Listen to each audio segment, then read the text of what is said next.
Hello students, welcome back to the channel. पिछली video में हम लोगों ने डिस्कस किया था डोपिंग के बारे में और दो तरीके की डोपिंग हमने देखी थी, जिसमें हमने सीखा था कि एन टाइप सेमीकंडक्टर कैसे बनता है और पी टाइप सेमीकंडक्टर कैसे बनता है। आज हम लोग इसके एप्लीकेशंस के बारे में डिस्कस करेंगे, तो चलिए शुरू करते हैं।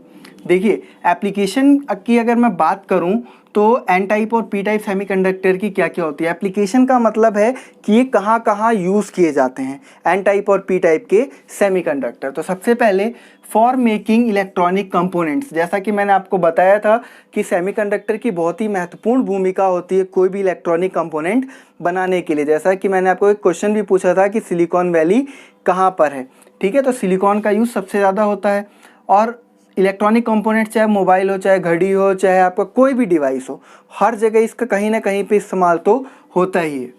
और सबसे पहली चीज़, डायोड इज़ अ कॉम्बिनेशन, यानी कि हम लोग डायोड बनाते हैं इसी की मदद से।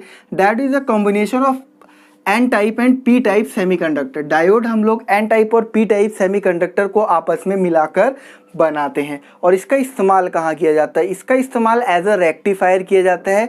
रेक्टिफायर क्या होता है? रेक्टिफायर जो होता है वो ऑल्टरनेटिंग करंट को मतलब एसी को डीसी में कन्वर्ट करने के लिए हम लोग यूज़ करते हैं, तो उसे हम लोग क्या बोलते हैं? रेक्टिफायर कहते हैं। डिटेल में पढ़ोगे आप लोग 12th क्लास में इसके बारे में, ठीक है।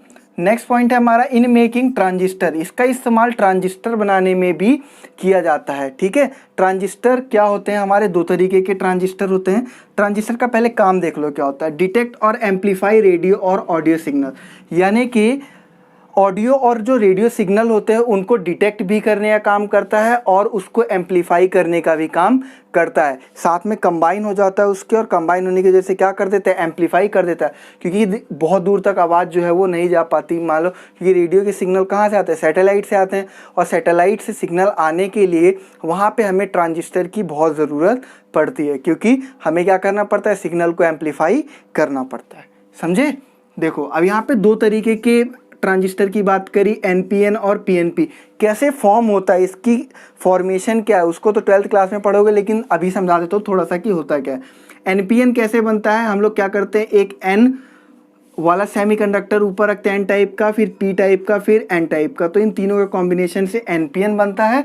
और सेम इसी को हम लोग पी ऊपर रख के, एन बीच में रख के और पी नीचे रख के हम लोग पीएनपी ट्रांजिस्टर बनाते हैं। इसको हम लोग सैंडविच भी कहते हैं, ठीक है। सैंडविच ट्रांजिस्टर भी कहते हैं, तो ध्यान रखना आप लोग, ठीक है। जैसे कि यहाँ पे एक अलग वाला बीच में है, बाकी सेम वाले ऊपर नीचे, यहाँ पे अलग वाला बीच में, सेम वाले ऊपर नीचे, तो हम लोग इसे सैंडविच फॉर्मेशन ट्रांजिस्टर भी कहते हैं। नेक्स्ट है हमारा for making photo diode. Photo diode बनाने में भी इस्तेमाल किया जाता है। फोटो डायोड क्या होता है?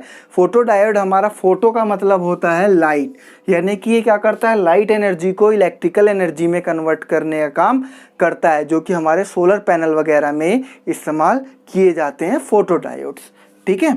आगे हमारे पास कुछ इंपॉर्टेंट पॉइंट है, ठीक है। ये आपको बस पता होने चाहिए, बाकी ज़्यादा पूछे नहीं जाते हैं। देखो, अगर हम लोग बस ये पूछा जा सकता है ग्रुप 13 और 15। अभी तक तो मैंने आप लोगों को ये बताया कि हम लोग ग्रुप 14 में जब 15 मिलाते हैं तो कौन सा बनता है, और जब हम लोग ग्रुप 14 में ग्रुप 13 मिलाते हैं तो कौन सा बनता है, ठीक है। तो 14 में अगर हम लोग 15 मिलाते हैं तो कौन सा बनता है? एन टाइप बनता है। और अगर हम लोग 14 में 13 मिलाते हैं ग्रुप, तब कौन सा बनता है? पी टाइप बनता है। अब यहाँ पे क्या होता है, जब हम लोग ग्रुप 13 और 15 मिलाएंगे, 14 को हटा दिया, 13 और 15 मिलाएंगे, तो वहाँ पे हमारा क्या, कौन कौन से बनते हैं? कुछ सेमीकंडक्टर यहाँ पे बताए गए हैं, ठीक है। INSB, ALP और GS, ठीक है। और ये जो GS होता है, यानी कि गैलियम आर्सेनाइड जो होता है, वो बहुत ही फास्ट रिस्पांस के लिए इस्तेमाल किया जाता है। मतलब जैसे ही आप लोगों ने कोई सिग्नल भेजा और तुरंत इसका क्या आ जाए? रिप्लाई आ जाए। अगला है हमारा, जब हम लोग ग्रुप 12 और 16 को मिलाते हैं तो हमें zinc sulphide, cadmium sulphide, cadmium selenium और मरकरी टेलुरियम मिलता है। ये मतलब 4 हमें सेमीकंडक्टर मिलते हैं जब हम लोग ग्रुप 12 और 16 को मिलाते हैं। कम से कम आपको दो एग्जाम्पल तो याद होने ही चाहिए, क्योंकि एग्जाम में पूछ लेता है। और इसकी क्या कुछ दो प्रॉपर्टी हैं, ये परफेक्टली कोवेलेंट बॉन्ड नहीं होता, इसके अंदर थोड़ा बहुत आयनिक डिपेंडेंस भी होता है, यानी कि थोड़ा बहुत ही आयनिक कैरेक्टर भी शो करने लग जाता है। And the last one topic is transition metal oxide. Transition metal कौन से होते हैं हमारे, यानी कि डी ब्लॉक के जितने भी हमारे मेटल्स होते हैं उसे हम लोग क्या कहते हैं, ट्रांजिशन मेटल कहते हैं। और जब वो ऑक्साइड के साथ फॉर्म यानी कि ऑक्सीजन के साथ जब कंबाइन होंगे तो क्या करते हैं, वो मेटेलिक कैरेक्टर शो करते हैं या फिर के मेटेलिक डिपेंडेंस शो करते हैं। तो एग्जाम्पल है हमारा टाइटेनियम ऑक्साइड, क्रोमियम ऑक्साइड और रीनियम ऑक्साइड। ठीक है, अब देखो यहाँ पे एक और चीज़ बताई गई है, VO, VO2, VO3 और TiO3। तो vanadium oxide, vanadium dioxide, vanadium trioxide. ठीक है, और टाइटेनियम ट्राइऑक्साइड जो होते हैं ये मेटेलिक और इंसुलेटिंग दोनों प्रॉपर्टी शो करते हैं, डिपेंड करता है कि टेम्परेचर क्या है।